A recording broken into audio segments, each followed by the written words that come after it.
নমস্কার বন্ধুরা, সাথী কুকিংয়ে সবাইকে স্বাগত। আজকে নিয়ে চলেছি সম্পূর্ণ নিরামিষ স্বাদে কুমড়োর রেসিপি।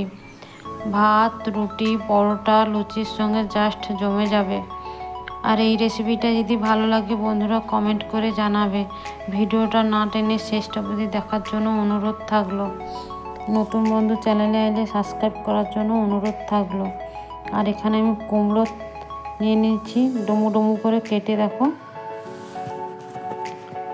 আর এইটা নিরামিষ দিনে এই তরকারিটা জাস্ট এই ভাজা মশলাটা দিলে তরকারিটা জাস্ট জমে যাবে।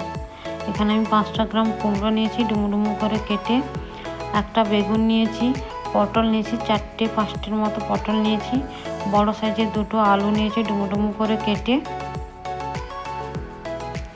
আর নিয়েছি কাঁচা লঙ্কা বাটা, ধনে গুঁড়ো, জিরে গুঁড়ো, হলুদ গুঁড়ো, কাশ্মীরি লঙ্কা, 2টো শুকনো লঙ্কা, তেজপাতা, চিনি, আদা বাটা, লবণ আর কালো জিরে। আর নিয়েছি দেখো 5 ফোড়ন, গোটা জিরে, গোটা ধনে আর একটা এলাচ। নিয়েছি নারকেল কুড়ো। গ্যাসের মধ্যে কড়াইটা বসিয়ে দিয়েছি, দিয়ে আমি মশলাগুলো ভেজে নেব। গোটা জিরে, ধনে, 5 ফোড়ন একসাথে গ্যাসের ফ্লেমটা হালকা করে ভেজে নেব। এই মশলাটা দিলে তরকারির স্বাদটা খুবই ভালো হয়।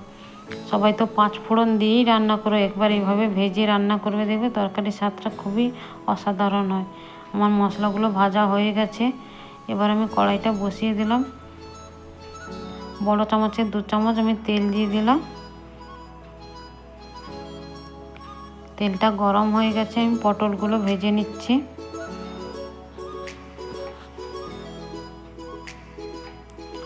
ওই একই পটলের মধ্যে আমি দিয়ে দিলাম আলু, লবণ একটু দিয়ে দিলাম। আমি সব কটা সবজি একবারেই ভেজে নেব। হলুদও 1 চামচ দিলাম,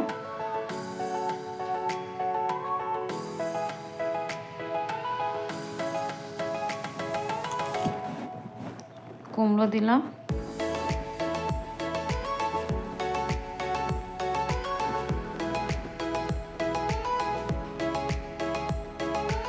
এরপরে বেগুনটাও দিয়ে দেবো।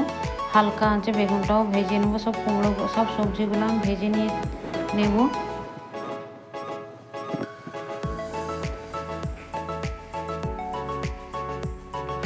দেখো খুব সুন্দরভাবে আমার সব সবজিগুলো ভাজা হয়ে গেছে। এবার আমি একটা বেলার মধ্যে তুলে নিচ্ছি। ওই কড়াইয়ের মধ্যে আমি রান্নাটা করে নেব।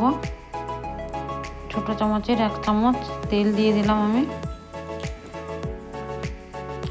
কালো জিরেটা ফোড়নের জন্য দিলাম, 2টো শুকনো লঙ্কা দিলাম, একটা তেজপাতা আমি কুচু কুচু করে দিয়েছি। দিয়ে মশলাটাকে হালকা আঁচে ভেজে নেব। মশলা থেকে একটা মিষ্টি গন্ধ বেরোলে দিয়ে দিচ্ছি আদা বাটা, একটু লবণ দিয়ে দিলাম, আদাটা না যেন কড়াই থেকে ছিটকায়। এবার দিয়ে দেবো কাঁচা লঙ্কা বাটা। কাঁচা লঙ্কাটা আমি 1 চামচ বাটা দিয়েছি।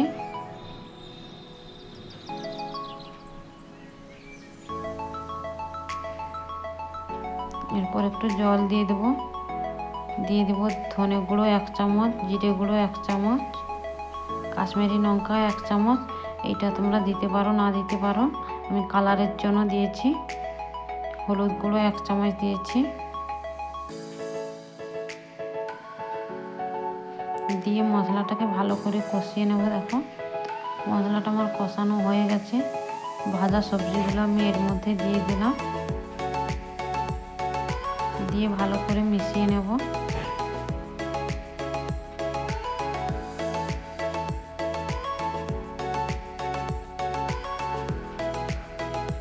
দিয়ে একটু পরিমাণ মতো লবণ দিয়ে দেবো।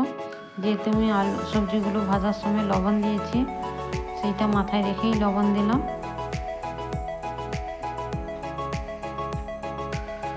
দিয়ে ঢাকা দিয়ে রান্না হতে দেব।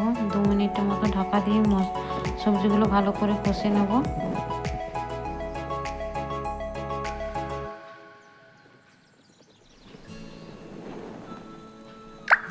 ঢাকা দিয়ে দিয়ে সবজিগুলো সব কষে নিয়েছি।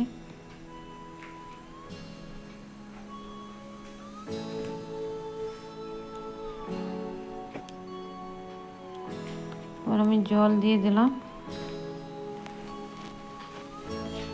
সবজিগুলো সেদ্ধ হবে, একটু জলটা আমার বেশিই দিতে হবে।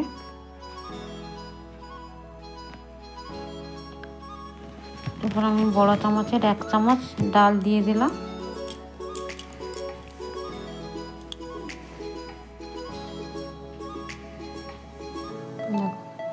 ডালটা আমার সেদ্ধ হয়ে গেছে। এরপর আমি নারকেল কোড়াটা দিয়ে দিলাম। নারকেল কোড়াটা দিলে তরকারির স্বাদটা খুবই অসাধারণ হয়। আর বড় চামচের 1 চামচ আমি চিনি দিলাম। তোমরা চিনি যদি কেউ তরকারি মিষ্টি খেতে পছন্দ করো তাহলে দেবে, না হলে চিনিটা দেবে না। এবার আমি ঢাকা দিয়ে রান্না হতে দেবো আরও 5 মিনিটের মতো। দেখো একদম কুমড়োর তরকারিটা আমার রেডি হয়ে গেছে। সবজিগুলো সব আমার সেদ্ধও হয়ে গেছে। আর উপর থেকে দিয়ে দিলাম এই ভাজা মশলাটা, যেটা আমি ভাজা মশলাটা করে রেখেছিলাম। 5 ফোড়ন, গোটা জিরে, গোটা ধনে আর একটা এলাচ দিয়ে ভাজা মশলাটা দিয়ে তরকারিটা ভালো করে আমি মিশিয়ে নেব। এরপরে গ্যাসটা বন্ধ করে আমি আরও ঢাকিয়ে রেখে দিয়েছিলাম 2-3 মিনিট মতো। গ্যাসটা বন্ধ করে আমি ঢাকিয়ে রেখে দেবো। এবার তোমাদের আমি সার্ভ করে দেখাচ্ছি। দেখো কত সুন্দর কালারটা এসেছে, আর খেতেও খুবই অসাধারণ হয়েছিল। এই রেসিপিটা যদি ভালো লাগে একটু কমেন্ট করে জানাবে বন্ধুরা। আবার দেখাবে নেক্সট একটা রেসিপি নিয়ে। ভালো থেকো, সুস্থ থেকো, নিজের খেয়াল রেখো। Good night.